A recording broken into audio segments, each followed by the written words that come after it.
Bonjour et bienvenue dans l'émission Paroles de femmes. Nous poursuivons toujours sur le thème des attentats, de la violence, comment réagir face à toutes ces atrocités dans la vie. Et Yannick et Nathalie, qui sont frères et sœurs, sont toujours avec nous pour nous partager leur expérience et leurs témoignages.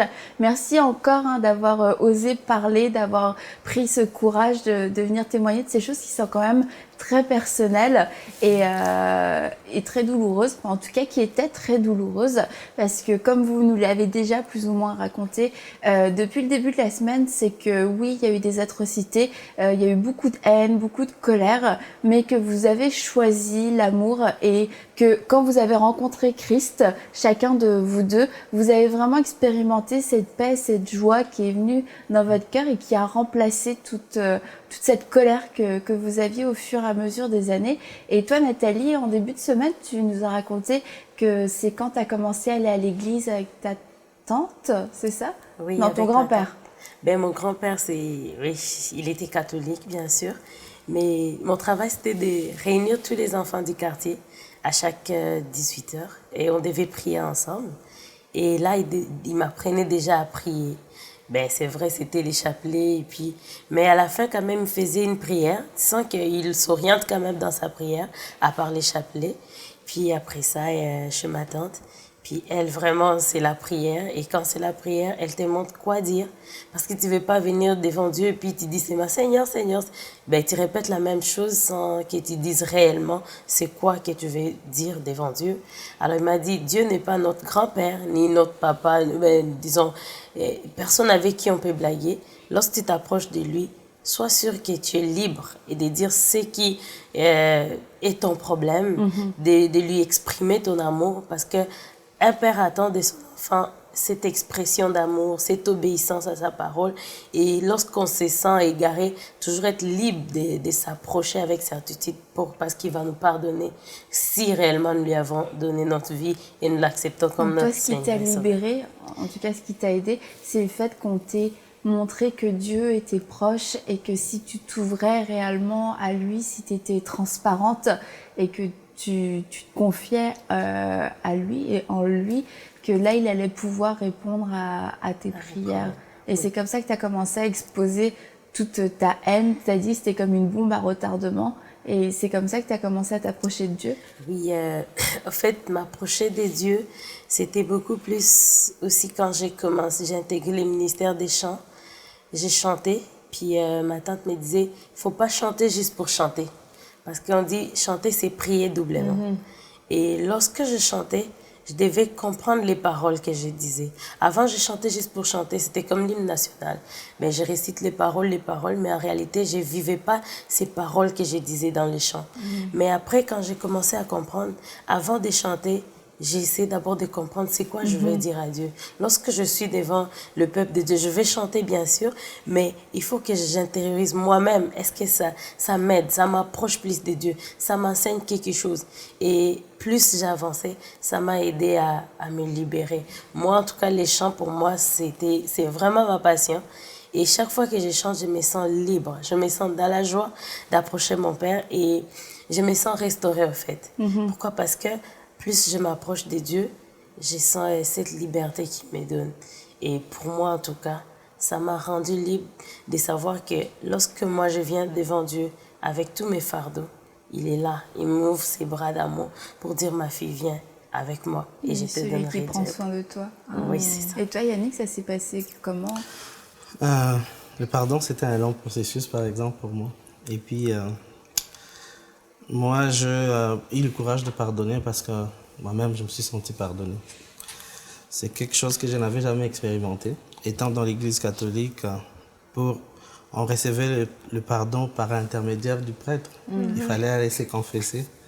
Et puis, je me souviens que ça se faisait juste une fois la semaine, les jeudis. Mais on veut toujours bien paraître, même devant le prêtre. Je ne vais pas lui dire tout ce que j'ai fait. Ouais, si j'étais encore enfant, je me souviens, en grandissant aussi, c'était la même chose. Quand tu vas devant le prêtre, tu dis, qu'est-ce que tu as fait comme péché? Tu dis, j'ai volé du sucre à la maison. On dit les petites choses légères. Les petites choses légères, oui. Ouais. Et puis, ce qui me faisait mal, c'est qu'il nous disait que pour être pardonné, il faut être puni. Fait qu'on me donnait comme une punition. Tu as fait ça, ben tu vas aller réciter 50 Je vous salue Marie. C'est comme une punition. Et puis tu vas maintenant voir que le pardon qui vient de Dieu, c'est vraiment un pardon sans beaucoup d'efforts. On ne fournit pas beaucoup d'efforts. On va juste dire à Dieu, Seigneur Dieu, je fais ça. Je me suis engagé dans des voies qui ne te plaisent pas. Je fais des trucs mauvais. En tout cas, je m'étais senti libre de m'exprimer auprès des dieux. Et je sentais vraiment ce pardon. Je me libérais moi-même. Après, parce que j'ai vraiment partagé ma vie avec ma tante, ben, elle me dit, continue à demander pardon au Seigneur. Et puis, elle me dit, tu te sens libre parce que tu peux aussi pardonner à d'autres personnes qui t'ont fait du mal. Elle ne faisait pas directement allusion aux gens qui ont tué mon père. Et puis c'est quelque chose, même quand je partageais avec elle ma vie, je ne pouvais pas lui dire parce qu'on avait des amis de la famille qui sont d'origine ethnique de ceux, par exemple, qui ont tué mon père. Je ne peux pas lui dire directement, mais là c'est venu maintenant en moi. Je me suis dit, cette liberté, cette restauration que j'ai eue, c'est mieux que les autres aussi puissent en avoir. Tu as découvert le pardon vraiment qui vient que de Dieu. Ouais, c'est ça. Qui a pas de punition ou de conséquences avec le fait de... Ouais. Et puis là, je me suis dit, ben, Seigneur, je pardonne. Ben, il y a d'autres personnes à qui je ne pourrais pas aller peut-être les dire directement parce qu'il y a d'autres personnes à qui j'ai fait du mal. Et puis les années étaient passées, on ne se voyait presque plus. Mais j'ai vraiment demandé pardon pour tous ces péchés. J'ai aussi demandé pardon pour des choses aussi que j'ai fait inconsciemment. Par exemple, poussé par la haine, on a fait des trucs qui ne sont pas corrects. Mais aussi, je me suis dit qu'il était grand temps que moi aussi je pardonne. C'était un peu difficile de pardonner ceux qui ont tué mon père. Sérieusement, je l'avoue. Tout le temps, ben, ça me revenait. Et puis, je me souviens que même quand il y a des bandits, des mains armées, comme on les appelle, qui venaient tout le temps à la maison et qui nous martyrisaient, qui nous torturaient aussi, ça ramenait encore cette haine. Mais finalement, quand je les ai même pardonnés, ça a aussi créé en moi de l'espoir, de l'espérance d'un lendemain meilleur. J'avais plus peur. Avant, quand on dormait, on se disait ben, peut-être qu'ils vont encore venir nous voler ou nous mettre dans des situations un peu difficiles. J'ai appris à me confier au Seigneur, grâce au pardon. J'ai appris à me confier au Seigneur. Je n'ai plus eu peur.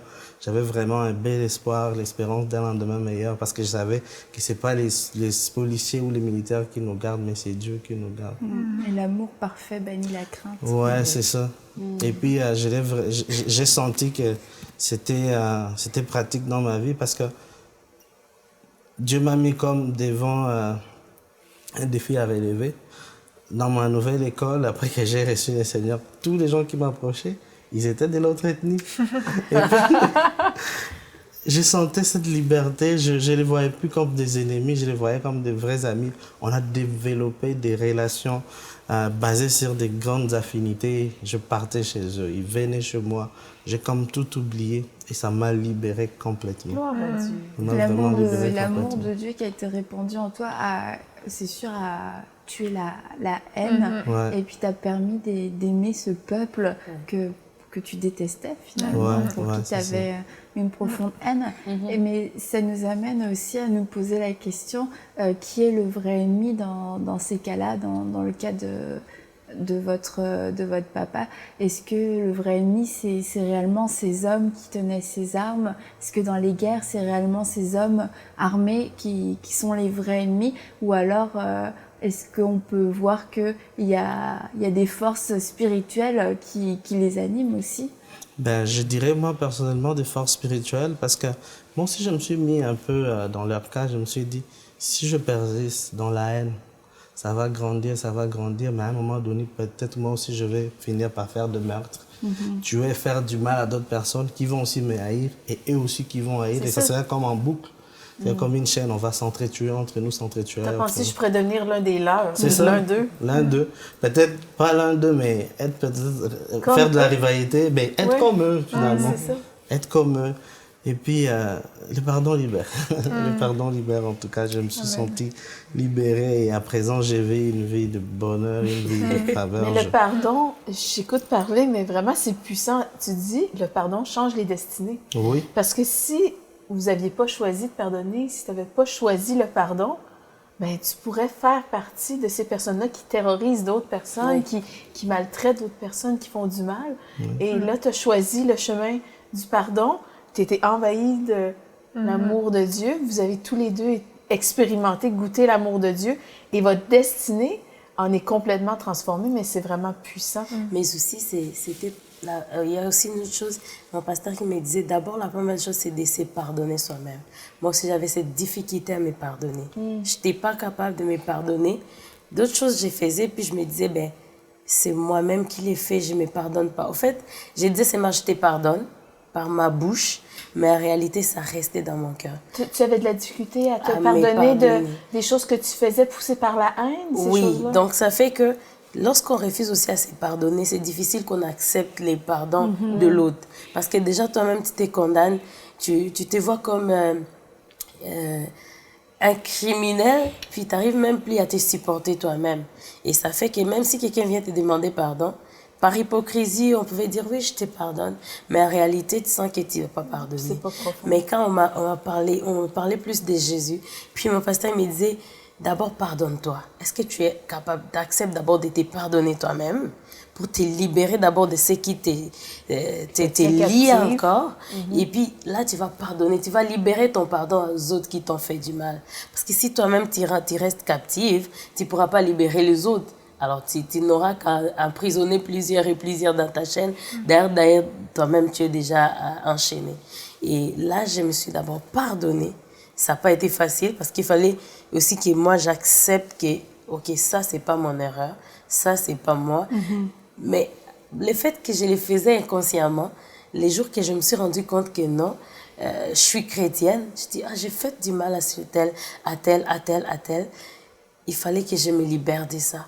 Parce que chaque fois qu'on me disait, tu as fait du mal, moi je disais, non, mais je t'ai pas fait du mal. Pourtant, c'était un fardeau qui me liait de plus en plus. Et le jour où j'ai pardonné, d'abord je me suis pardonnée, puis j'ai libéré mon pardon pour tout ce qui m'a fait du mal. Qui ma mère me disait, pardonne-leur, ça va t'aider à toi. Tu ne vas pas pardonner pour eux, d'abord tu pardonnes pour toi-même. Et là, tu as même trouvé la paix, vous avez trouvé la paix, parce que que vous tu recherchez. te pardonnes. Tu pardonnes d'abord pour toi-même, puis là tu libères les autres. Est-ce qu'aujourd'hui tu peux dire que tu as pardonné ces agresseurs, tous ces gens qui t'ont fait du mal?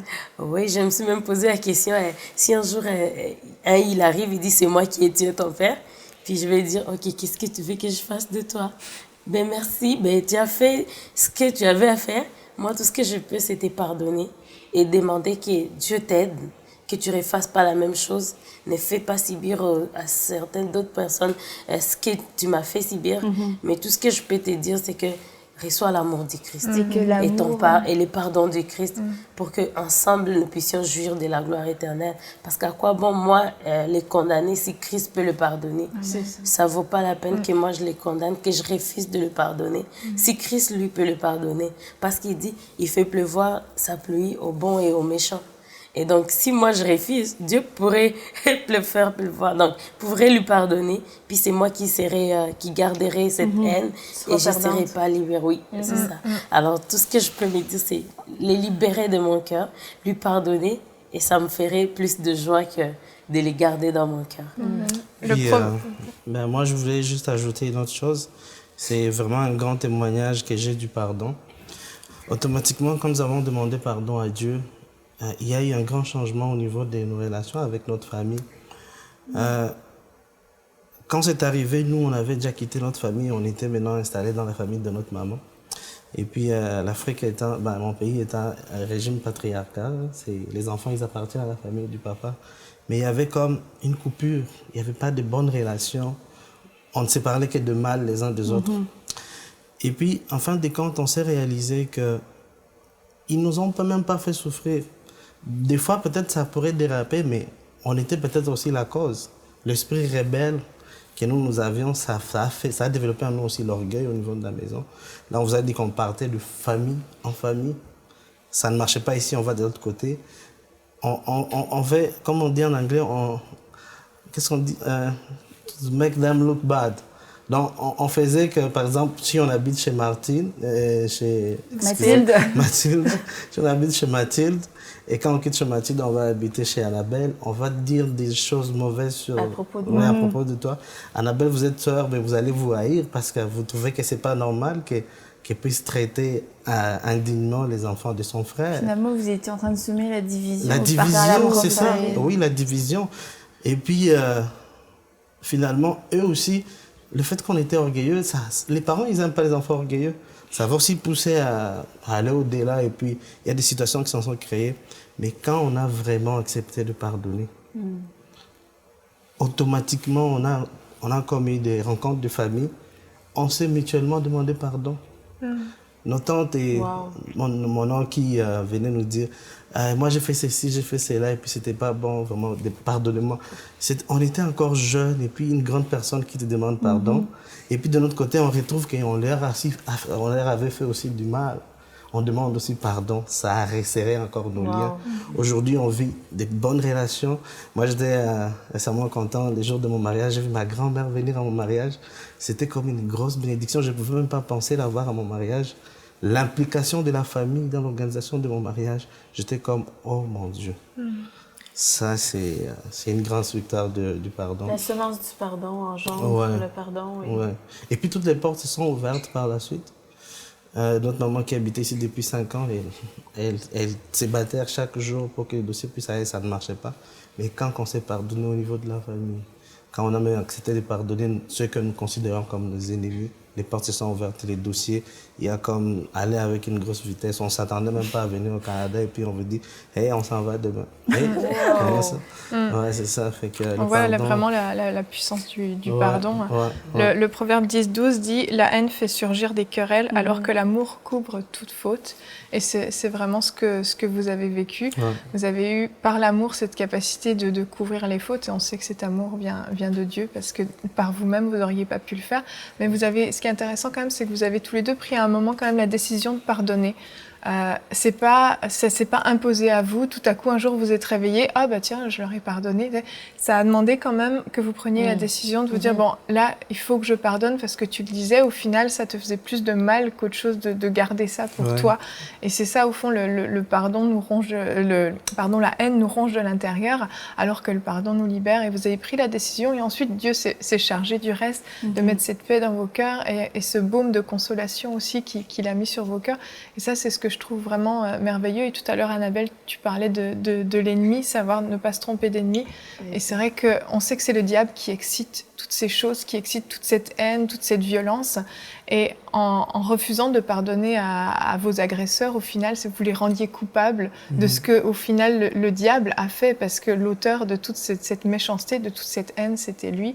Donc vous avez pris cette décision et Dieu a fait le reste. Et je trouve que c'est beau votre témoignage. Et dans le chemin de votre restauration, il y a eu le pardon, c'est certain, comme on vient d'en parler. Et on l'a dit dans les émissions précédentes que la haine n'a pas pu ramener votre papa, mais le pardon ne peut pas le ramener non plus, dans le sens où il est décédé, et que là il a fallu aussi passer par l'étape de la consolation où vous avez dû faire votre deuil, parce que je pense que quand on est encore excité par la haine et par la colère, c'est comme si on maintenait une sorte de mémoire, d'honneur, de souvenir de la personne, et on refuse de faire le deuil.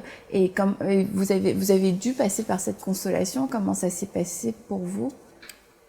Pour moi, en pardonnant en pardonnant, ça a ouvert la porte au ciel pour dire j'accueillais la présence du Saint-Esprit en moi comme les consolateurs.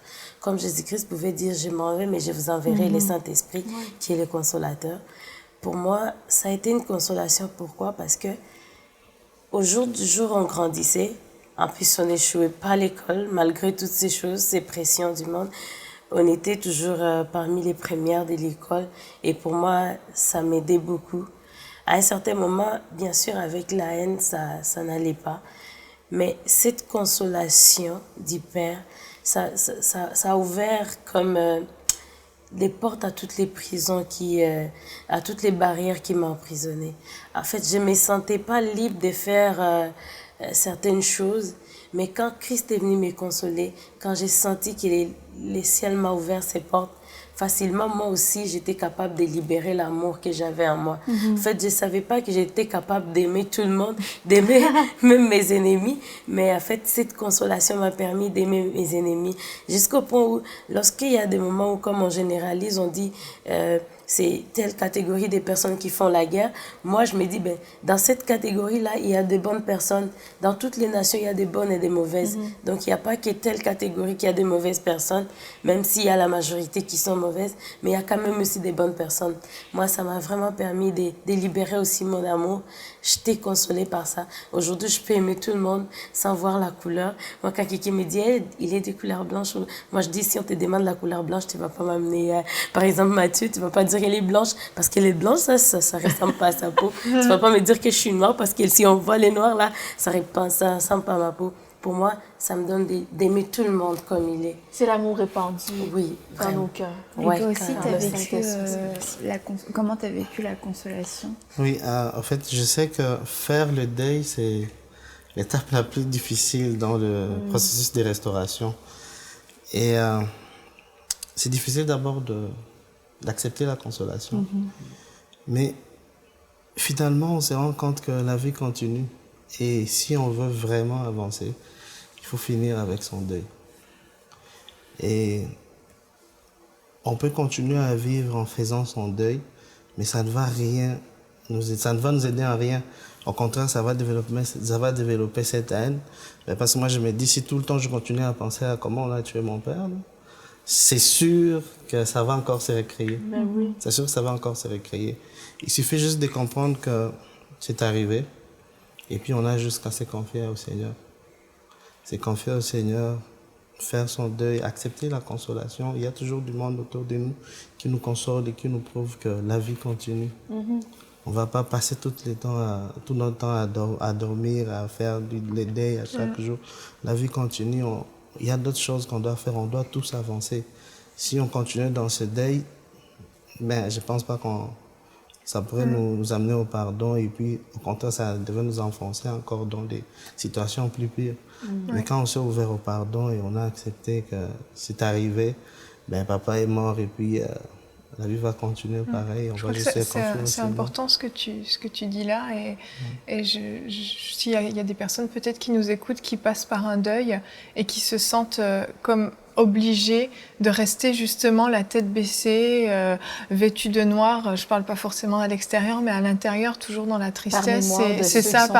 Oui, c'est comme si le fait qu'ils s'autorisaient plus à être heureux sous prétexte que la personne est morte. Et c'est bien ce que tu dis, parce que tu dis que la vie continue. Et je pense que d'autant plus quand on perd quelqu'un, on sait qui était sauvé en plus, qui est auprès du Seigneur. Au contraire, continuons au fond d'œuvrer pour le Seigneur et avec joie, avec force, avec zèle, parce que le fait de s'apitoyer sur nous-mêmes, le fait, c'est ça, de rester dans, comme tu dis, couché toute la journée ou triste toute la journée, qu'on s'autorise même plus à rire, ou tout à coup on rit. Oh non, j'ai ri alors que je dois être en deuil, je dois être malheureux. Ça nous fait rire comme ça, mais j'ai vraiment sur le cœur qu'il y a des gens qui nous écoutent, qui ressentent ça et qui s'autorisent plus à être heureux, qui s'autorisent plus à être dans la joie, à même juste, si pendant une journée ils n'ont pas pensé à la personne qu'ils ont perdue, ils se condamnent, ils s'en veulent. Et vraiment, s'il y a des personnes comme ça qui nous écoutent, qu'elles sachent que ce que tu viens de dire est vrai. Oui, la vie continue, et puis si Dieu est là pour être le consolateur, il nous a envoyé le Saint-Esprit, le consolateur, c'est pas inutile, c'est pas pour rien, c'est parce qu'il savait qu'on allait vivre des temps difficiles, des temps de deuil, des temps où on aurait besoin d'être consolés. Et laissons-nous consoler par le Seigneur. Et vraiment, si vous nous écoutez et vous passez par un temps comme ça, laissez-vous consoler par le Saint-Esprit. Il est là pour ça, et vous avez le droit encore d'être heureux, d'être dans la joie, d'être dans la paix. C'est pas ne pas honorer la personne qui est partie que d'être encore heureux. Oh, mais c'est génial, qu'est-ce que tu dis, parce que vraiment, on voit, Nathalie et Yannick, sur vos visages, que vous avez vraiment été dans l'expression du pardon, comment vous avez été vraiment libérés du poids de la haine, toutes les conséquences de la haine et du rejet, de toutes ces choses-là. Et c'est intéressant ce que tu dis, Yannick, que la vie continue. Et oui, on peut se sentir coupable, comme tu dis, Yveline, et vraiment, c'est pas ce que Dieu veut. Dieu a un avenir rempli de projets de paix, un avenir de l'espérance, qui dit dans Jérémie 29:11. Amen. Et ce qui est beau, c'est que maintenant, ce que vous avez manqué, vous pouvez l'offrir. Ouais. Construire une famille, construire votre vie. Tu t'es marié récemment, Yannick, et puis Vous pouvez bâtir sur des vrais fondements, les fondements de la parole, et vraiment donner cet amour à votre famille qui a été réunie, c'est l'accorder les uns aux autres, mais aussi bâtir sur des nouvelles bases, les bases de la parole de Dieu. Et puis, vraiment, en tout cas... Ça a donné un héritage de vie, exact. et pas un héritage de deuil, comme disait Evelyne, de plonger votre famille de génération en génération dans le deuil. On voit que votre identité aujourd'hui, c'est pas une identité d'orphelin, une identité de victime, mais que vous êtes des victorieux, des vainqueurs.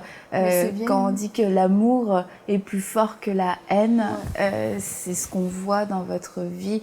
Et la Bible nous invite à vaincre le mal par le bien, à surmonter le mal par le bien, et que ce soit par l'amour, par la consolation, et aussi par la joie, parce que comme tu l'as dit, c'est certain qu'il y a des gens qui s'interdisent un avenir, qui s'interdisent la vie, parce que il y a des gens qui sont morts. Mais ce que j'aimerais vous dire aussi aujourd'hui, c'est que vous n'avez pas à porter le poids de la mort de quelqu'un, ni le poids des fautes de quelqu'un. Jésus-Christ a porté ce poids-là à la croix. Et la Bible nous dit que c'est par sa croix que la haine a été détruite. Et c'est par la croix de Jésus-Christ que la haine est détruite parmi les peuples, parmi les nations, parmi les familles aussi, parmi les ethnies. Et que vous pouvez simplement y renoncer comme Nathalie, comme Yannick l'ont fait. On fait le choix du pardon, on fait le choix de la vie, le choix d'un avenir pour eux. Il y a aussi un avenir pour leurs enfants, pouvoir donner un héritage de vie, un héritage où on va parler de la vie éternelle et la vie en abondance. Et c'est des choses qui auraient pu vous détruire, mais qui ne vous ont pas détruite. Et la Bible nous dit aussi qu'une chose triomphe du monde, c'est notre foi, la foi de ceux qui ont cru en Jésus-Christ. Et Yannick et Nathalie, vous êtes ces modèles vivants de ceux qui ont cru en Jésus-Christ et dont la foi a triomphé. Vous n'avez pas choisi la haine, tu aurais pu t'enrôler dans la milice et devenir quelqu'un de violent.